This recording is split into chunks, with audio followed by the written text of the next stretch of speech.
अस्सलामु अलैकुम रहमतुल्लाहि व बरकातुहू। नहमदुहु व नुसल्ली अला रसूलिल करीम, अम्मा बाद। फ़ाउज़ु बिल्लाहि मिनश शैतानिर रजीम। बिस्मिल्लाहिर रहमानिर रहीम। शय नशीन पर तशरीफ फरमा, मोतबर मुकाम हजरत मौलाना शब्बीर पाशा साहब, हजरत मौलाना सैयद रियाज पाशा साहब,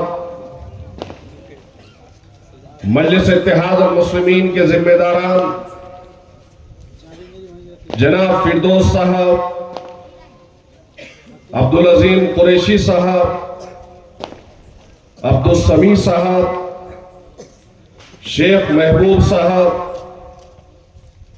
शेख अशू साहब, सैयद बुरहान साहब,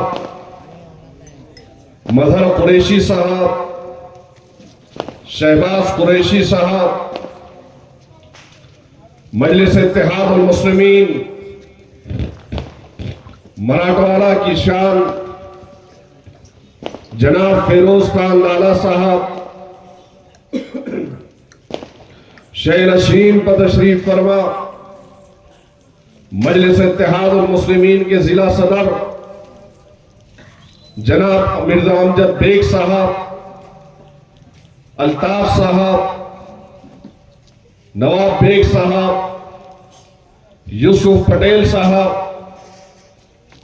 मिनाज साहब, जनाब जाविद सर, शय नशीन पर तशरीफ फरमा, मजलिस कायदीन और जिम्मेदारान और आज के इस तारीखी सरजमीन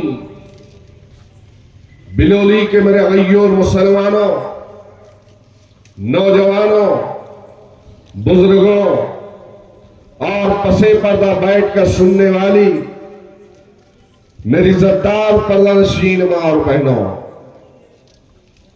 आज का यह जलसा मजलिस इत्तेहाद अल मुस्लिमीन की जानिब से मुनक्कद किया गया है। इस जलसे का मकसद मजलिस इत्तेहाद अल मुस्लिमीन आप तमाम के दरमियान में यहां के होने वाले इंतखाबात से पहले सियासी तौर से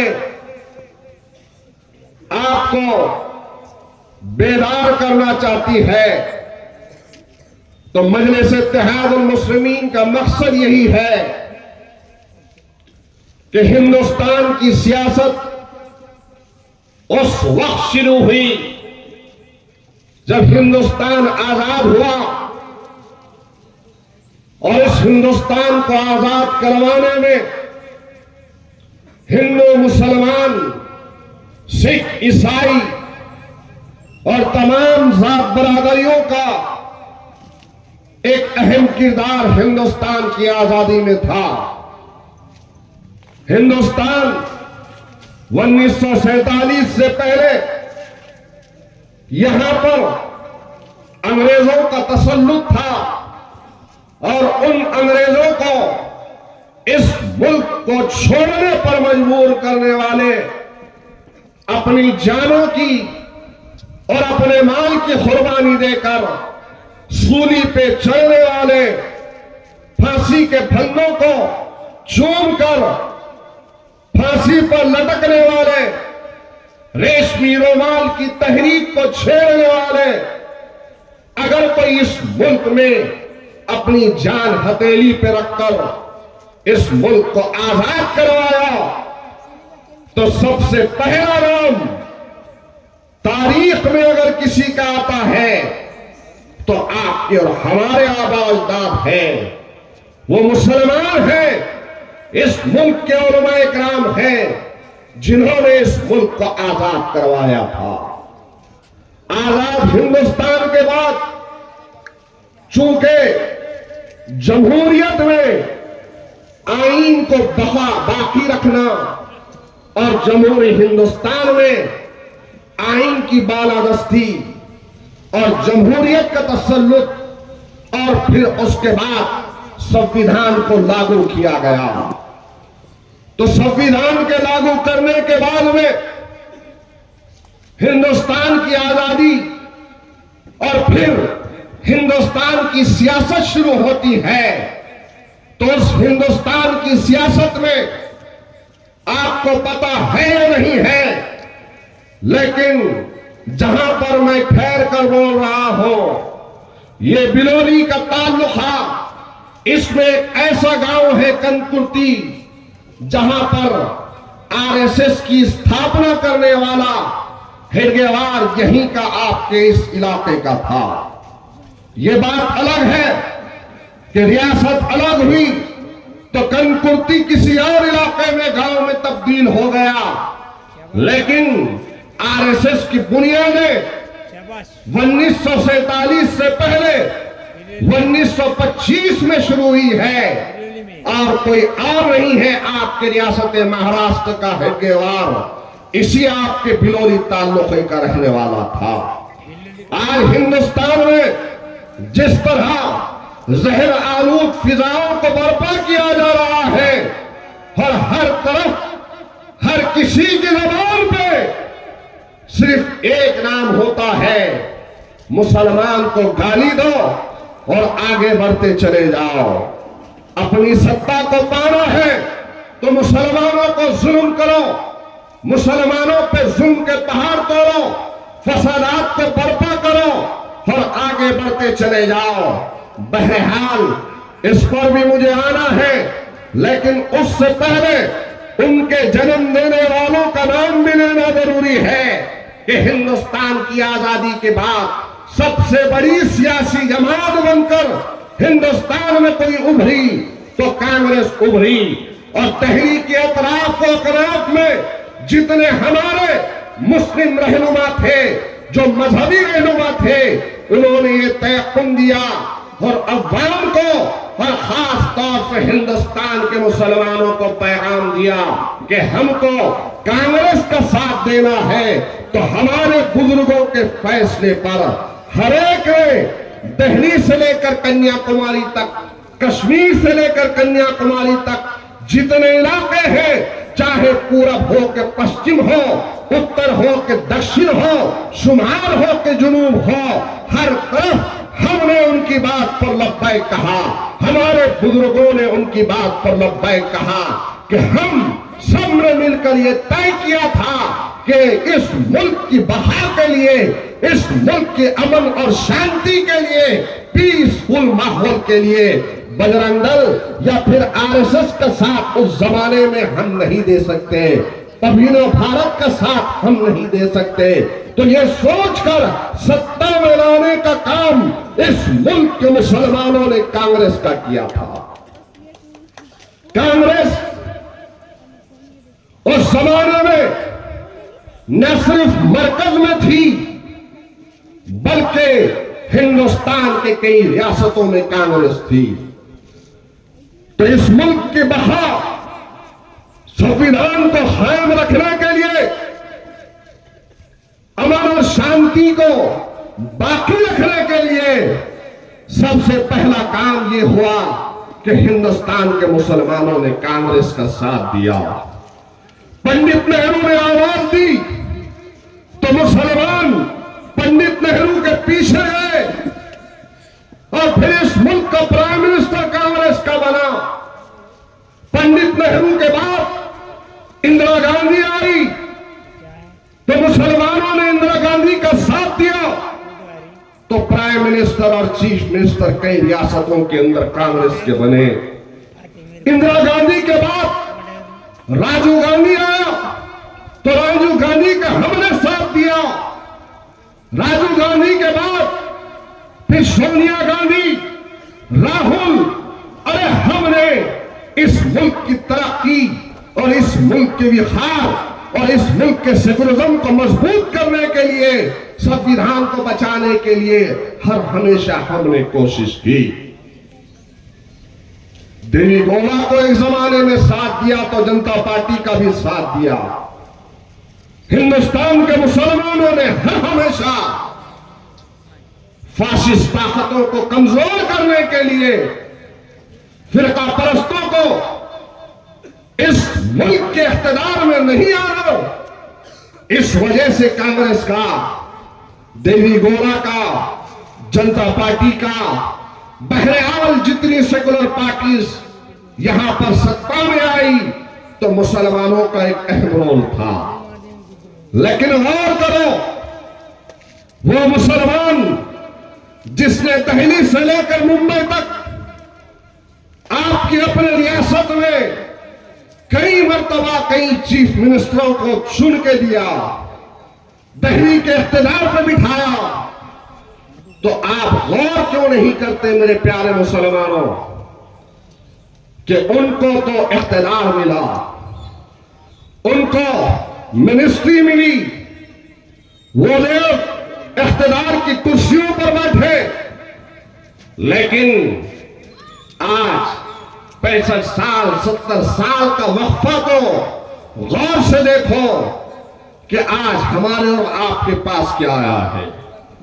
इसी कांग्रेस के दौर इख्तिदार में सज्जर कमेटी बनी, इसी कांग्रेस के दौर इख्तिदार में रंगनाथ मिश्रा कमीशन बना, इसी कांग्रेस के दौर इख्तिदार में गोपाल कृष्ण कमेटी बनी, और ये तमाम के तमाम कमेटीज ने इस बात का इजहार किया कि इस मुल्क में सबसे पिछड़ा हुआ कोई समाज है, कोई तबका है तो मुसलमान है, गुर्बत में कोई है तो मुसलमान है, बदहाली में अगर किसी को रहना तो मजबूर किया है तो मुसलमान है। मुसलमान तालीमी मैदान में पीछे है, तालीमी फुकदान अगर किसी समाज के पास है तो मुसलमानों के पास है।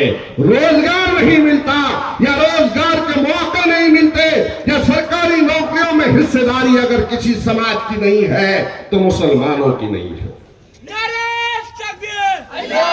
मेरे भाई, आज बहुत वावेला मचा रहे हैं, आज सत्ता हाथ से चले गई तो वोट चोरी के लिए सत्ता हाथ से चले गई तो ईडी का इस्तेमाल भी हो रहा है, एटीएस का एनआई का इस्तेमाल भी हो रहा है, चीख रहे हैं, चिल्ला रहे हैं, लेकिन कभी तुमने गौर नहीं किया कि यही वो मजलूम मुसलमानों की आय है कि हिंदुस्तान की आजादी के बाद जो जमात सबसे ज्यादा जिसने सत्ता का मजा चखा है, उन्हीं के दौर इख्तिदार में 70,000 से जायद फसादात होते हैं। मनियाना का फसाद किसके दौर इख्तिदार में हुआ? बेवंडी का फसाद किसके दौर इख्तिदार में हुआ? कश्मीर में जो फसाद हुआ तो किसके दौर इख्तिदार में हुआ?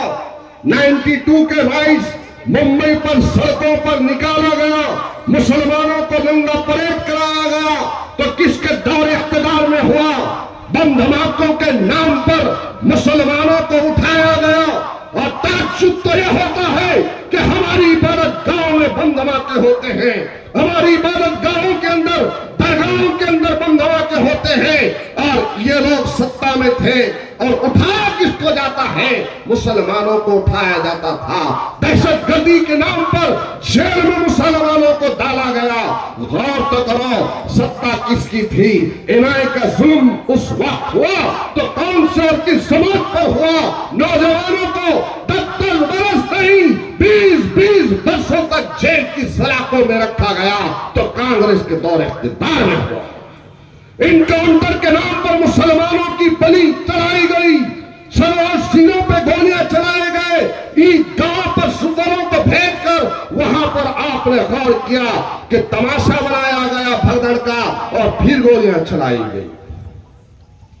मेरे भाई, ये सब कुछ हुआ तो कांग्रेस के दौर इख्तिदार में हुआ।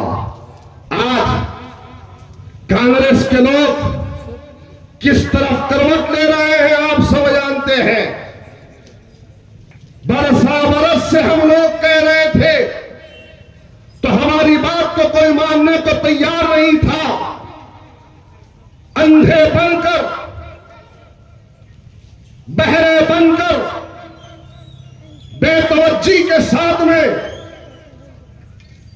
कहते रहे तो गूंगे अंधे बहरे बनकर उल्टा इल्जाम लगाए कि मजलिस इत्तेहाद मुस्लिमीन बीजेपी की बी टीम है। अरे गौर करो कि वो दौर जो इंदिरा गांधी का दौर था, जिस दौर में इंदिरा गांधी दारुस्सलाम पर एक खत भेजती है, उस वक्त सालार मिल्लत के वालिद फख्र मिल्लत अलैहिमा मौलवी अब्दुल वाहिद ओवैसी साहब ने रियासत दक्कन के मुसलमानों को एक आवाज दी और कहा कि आओ मुसलमानों, कलमे की बुनियाद पर एक मरकज़ सियासी पर आ जाओ। हिंदुस्तान की पार्लिमानी जमहूरियत में अगर तुमको अपने हुकूक को मनवाना है, अपने हुकूक को हासिल करना है, तो सियासत में आना बेहद जरूरी है। तो दक्कन के मुसलमानों ने उस वक्त मौलवी अब्दुल वाहिद ओवैसी साहब की आवाज पर लब्बैक कहा और फिर मजलिस इत्तेहाद मुस्लिमीन का अहिया अमल में आया। लेकिन उस वक्त भी कांग्रेस मजलिस इत्तेहाद मुस्लिमीन को रोकने के लिए उस जमाने की इंदिरा गांधी वक्त की प्राइम मिनिस्टर ने एक खत लिखा और कहा कि आप कोई भी मजहबी जमात बनाएं, हम उसकी इजाजत देंगे, लेकिन क्या जरूरत है कि कांग्रेस के होते हुए आप हैदराबाद और दक्कन में एक सियासी जमात मजलिस इत्तेहाद मुस्लिमीन बना रहे हो। कुर्बान जाए मौलवी अब्दुल वाहिद ओवैसी साहब की दूरअंदेशी को। आज दुनिया सलाम कर रही है, जब कहीं बैरिस्टर सैफुद्दीन ओवैसी साहब जा रहे हैं, लब्बैक कहकर मुसलमान उनके काफिले में जुड़ रहे हैं। मजलिस इत्तेहाद मुस्लिमीन सिर्फ हैदराबाद या रियासत दक्कन या महाराष्ट्र तक महदूद नहीं है। आज मजलिस इत्तेहाद मुस्लिमीन की बुनियादें उत्तर प्रदेश में है, आज मजलिस की बुनियादें कर्नाटका के अंदर है, आज मजलिस की बुनियादें बिहार में है, तो आज मजलिस की बुनियादें गुजरात में है। तो आज हिंदुस्तान के कई एक रियासत में मजलिस इत्तेहाद मुस्लिमीन कायम हो चुकी है। मेरे भाई, उसी तर्ज पर हमको भी यही समझाया गया। जब तक चौहान था, चौहान के गुलाम यही समझाते थे कि साहब है, हमको किसी और पार्टी की जरूरत नहीं है। और एक ही नारा उनके जबान पे था, कांग्रेस कांग्रेस कांग्रेस। मुझे याद है आज भी वो दिन कि मजलिस इत्तेहाद मुस्लिमीन का सब हलाली परचम लेकर हम आज एक एक गांव में, चाहे बिनौली हो, धर्माबाद हो, भोकर हो, हिमायतनगर हो, किनवट हो, देगलूर हो, तामसा हो, लोहा हो या खंडार हो, नांदेड़ से निकल कर एक गांव का जब हम दौरा करते थे तो हम पर इल्जाम लगाया जाता था।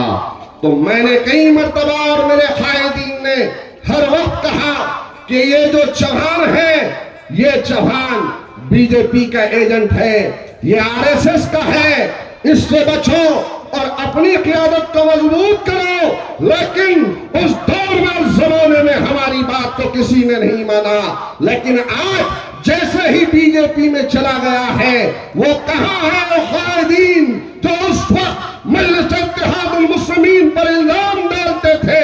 वो कांग्रेस के लोगों से मेरा सवाल है कि क्यों सर छुपाकर अपने घरों में बैठे हो, क्यों सर छुपाकर घरों में बैठे हो? अरे उसका तो छोड़िए, वो तो गया सब कुछ तुम्हारा लूट कर, लेकिन उसके साथ वालों ने भी कुछ कम नहीं लूटा। आज संतोष कहां है? संतोष कहां है आज? 15 वर्ष तक बिलोली की अवाम के, बिलोली के मुसलमानों के वोटों को हासिल किया। 15 वर्ष तक नगर अध्यक्ष कौन था यहाँ का? 15 बरस, 1-2 बरस नहीं मेरे भाई, 3-3 मरतबा आपके ऑटो से 15 साल तक यहां का नगर अध्यक्ष बना। तो बताओ 15 सालों में सत्ता का मजा चखा, 15 सालों में क्या यहां जहां पर मेरा जलसा हो रहा है क्या उसकी खस्ता हालत बयान नहीं कर रही है कि 15 सालों में कोई विकास नहीं हुआ। 15 साल तक नगर अध्यक्ष था और फिर मुसलमानों के सामने आकर हर बार वोटों की भीख मांगा, मुसलमानों ने वोट दिया, मुसलमानों के वोटों को हासिल किया, नगर अध्यक्ष बना, मुसलमानों के वोटों को हासिल किया, घर के महिला को नगर अध्यक्ष बनाया, मुसलमानों की और यहाँ की जनता के वोटों को हासिल किया, कई यहाँ के काउंसलर को बनाया। तो बताओ मेरे प्यारे मुसलमानों, आज बिलोली का विकास क्यों नहीं हुआ, बिलोली की तरक्की क्यों नहीं हुई? यह आपका बिलोली जहां पर आप लोग पानी के लिए जूझ रहे हैं, पीने का पानी मयसर नहीं है, आपका इलाका जहां पर रास्ते बराबर नहीं है, सड़कें पक्की नहीं है, आपका यह इलाका जहां पर रोशनी और लाइट नहीं है, अच्छे स्कूल नहीं है, कुछ नहीं है बिलोली में। यह बिलोली के अंदर 15 बरस तक इसका भारत का ऐसा घड़ा था कि भरता ही नहीं था। 5 बरस में वो करप्शन किया नहीं भरा, फिर 5 बरस लगे, फिर भरा, फिर 5 बरस लगे, 15 वर्षों में इसका भारत का घड़ा नहीं बढ़ा और फिर आज आघाड़ी के तौर पर आपके सामने आ रहा है। क्यों आ रहा है कि यहाँ पर जल योजना आ रही है 44 करोड़ रुपए की, अब उसको हथियाने का इसको शौक हो गया। गौर करो कि रोड नाली का घोटाला तो याद है ना, रोड और नाली का डेवलपमेंट का घोटाला याद है? किसको किसको याद है? हाथ उठाओ। कौन गया था जेल में? आपके करप्शन बिलोली के घोटाले में उस वक्त के नगर अध्यक्ष कौन था? कितने दिनों तक जेल में था? थी जेल में। कितने दिनों तक थी? 5 साल जेल में था। हाँ, 28 दिनों तक, 28 दिनों तक जेल में। अरे आज आप गौर करो, इलेक्शन आ रहे हैं, वार्ड रचना भी तोड़ मरोड़ कर किया। वार्ड रचना ऐसी की गई कि मुसलमानों की नुमाइंदगी कम हो, मुसलमान ऐवान बल्दिया में कम पहुंचे, ऐसी वार्ड रचना की गई। मेरे भाई, आज मजलिस इत्तेहाद और मुस्लिमीन आप तमाम के सामने ही पैगाम लेकर आई है कि आज हालात को बदलना है, करप्शन को खत्म करना है। करप्शन को खत्म करते हुए आने वाले दिनों में ये जो आपका पानी पुरोठा का बजट है, जो 44 करोड़ रुपए का बजट है, इस बजट पर जो आ चुका है, अब इस पर भी रेत माफिया की नजर है, इस पर भी रेत माफिया की नजर है। लेकिन आप तमाम को सोचना होगा, समझना होगा कि यहां का नगर अध्यक्ष जो आपके वोटों की भीख की वजह से ऐवान में गया, नगर अध्यक्ष बना, तो गौर करो कि वो नगर अध्यक्ष जो बजरंग दल और आरएसएस का मुखिया है। आज हम कह रहे हैं तो यकीन आया, लेकिन हमने बारहा कहा तो यकीन नहीं था। चंद मुसलमानों को अपने साथ में लिया, जय जयकार कराया, कभी किसी मुसलमान को साथ में लिया तो चला, उससे काम निकल गया तो छोड़ दिया, फिर किसी को साथ लिया, उससे काम निकल गया तो छोड़ दिया। अरे हर बार नए तरीके से मुसलमानों के औरतों को हासिल करने के लिए हर बार मुसलमानों को धोखा देता है तो मुसलमानों के बीच में से किसी एक को उठाता है और वो चेहरा मुसलमानों के सामने पेश करता है। मुसलमान मासूम बनकर उसको ओढ़ डालते हैं, बाद में उसको छोड़ देता है।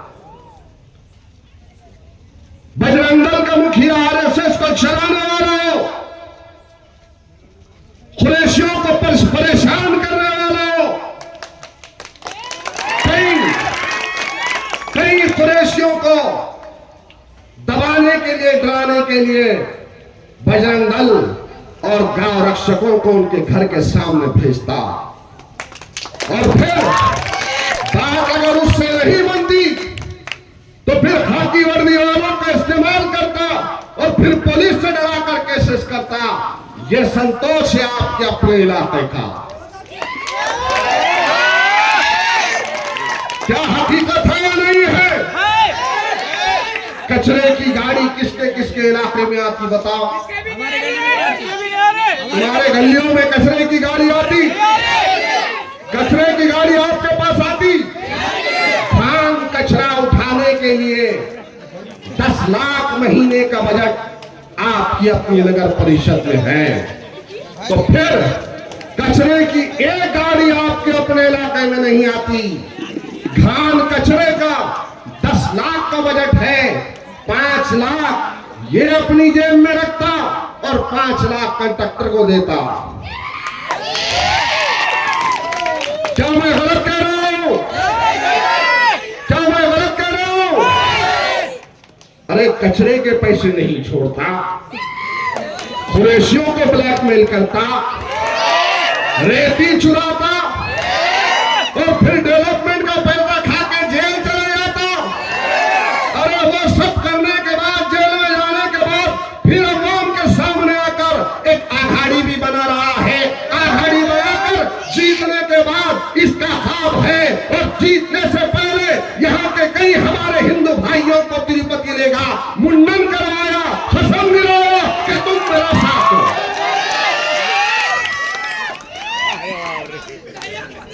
गलत बोल रहा हूं?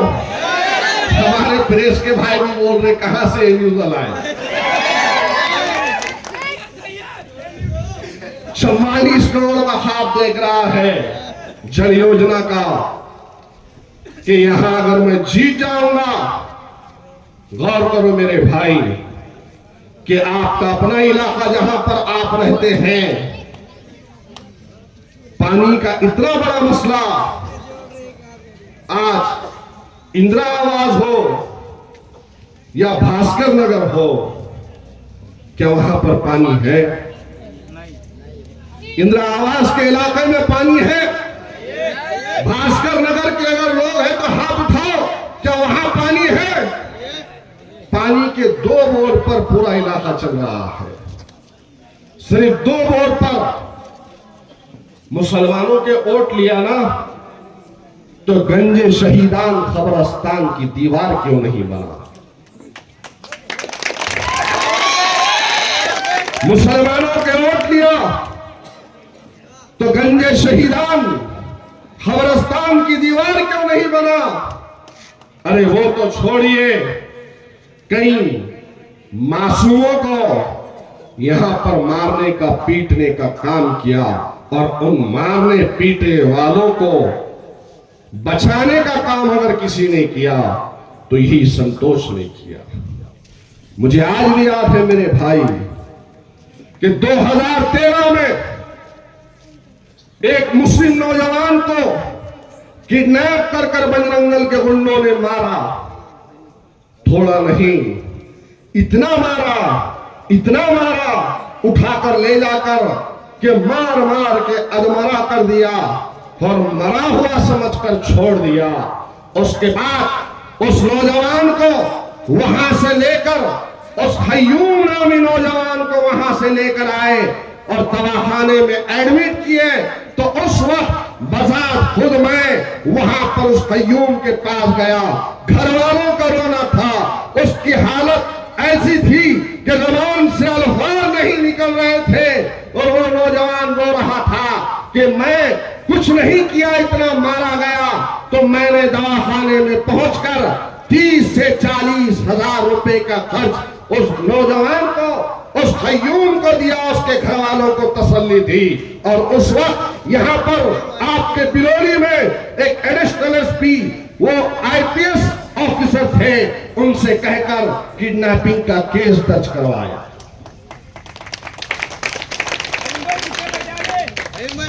काय वो खयूम, तुम्हारे क्या मैं गलत कह रहा हूं? बिल्कुल सही कह रहे। उस वक्त कौन साथ दिया खयूम का?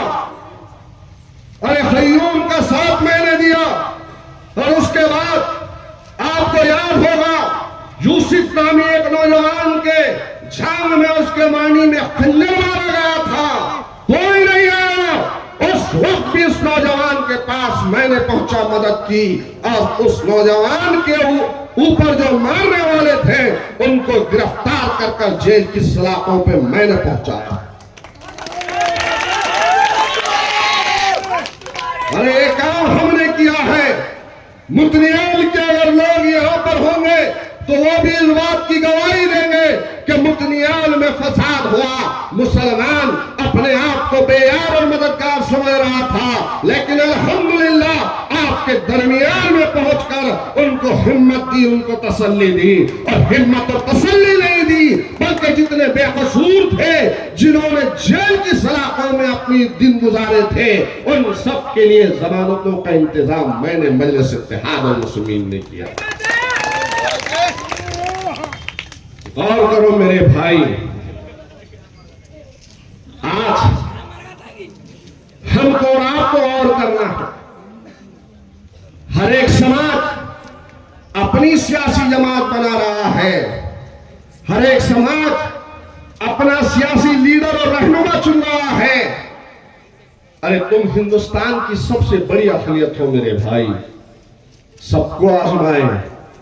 तुमने कांग्रेस को आजमाया, तुमने चौहान को आजमाए, तुमने संतोष को आजमाए।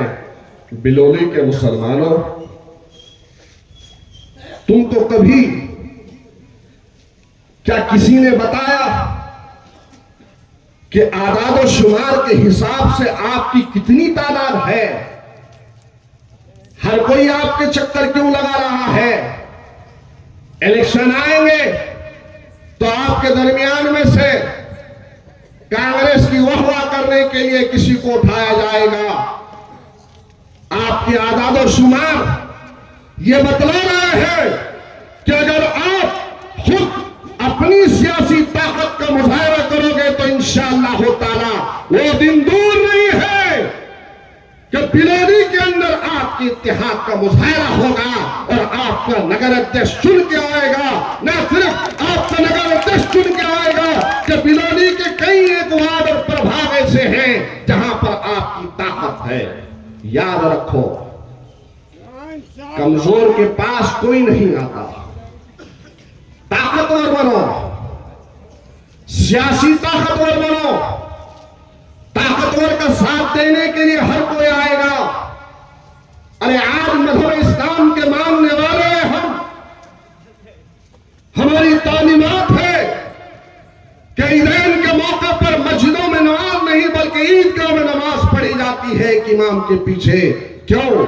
कि तुमको अपनी इज्तिमाइयत का मुजाहरा करना होता है। हय्या अलल सलाह हय्या अलल फलाह की सलाह मुअज्जिन मस्जिदों से लगाता है। वो सदाएं तो हम अपने घर में बैठकर सुनते हैं कि हम अपने घर में नमाज नहीं पढ़ सकते, लेकिन अकेली की नमाज पर अल्लाह ने उतना सवाब नहीं रखा जितना मस्जिद में जाकर इमाम के पीछे नमाज के पढ़ने पर अल्लाह ने सवाब रखा। तो यह मजहब इस्लाम का दर्स है कि एक इमाम एक जमात पर अल्लाह ने जो वादा किया है वो इज्तिमाइयत का वादा अल्लाह का वो है कि प्रैक्टिकल रोजमर्रा की जिंदगी में भी तुम मुत्तहिद और मुनज़्ज़म हो जाओ। मेरे भाई, कब तक कब तक साथ दोगे आप लोग इनका और उनका?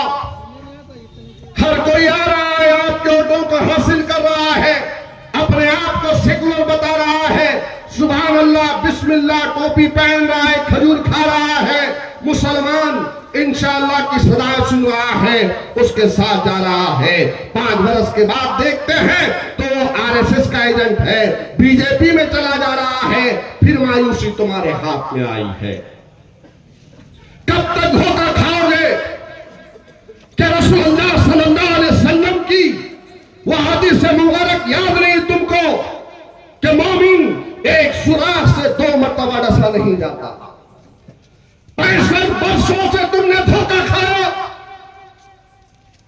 तुम्हारी मस्जिदों को शहीद किया गया, तुम्हारी मिल्कियतों को छीनने के लिए, लूटने के लिए वक्त का जैसा कानून बना, तो उस कानून का साथ देने वाला अजीत पवार और बीजेपी और अशोक चौहान और ये संतोष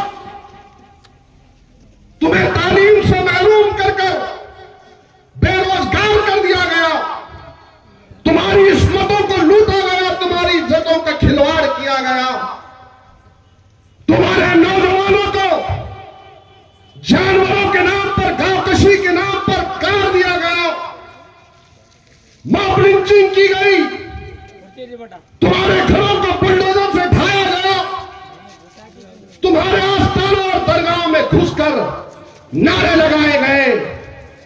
कब होश में आओगे? 70 वर्ष क्या काफी नहीं है? यह फसादात काफी नहीं है?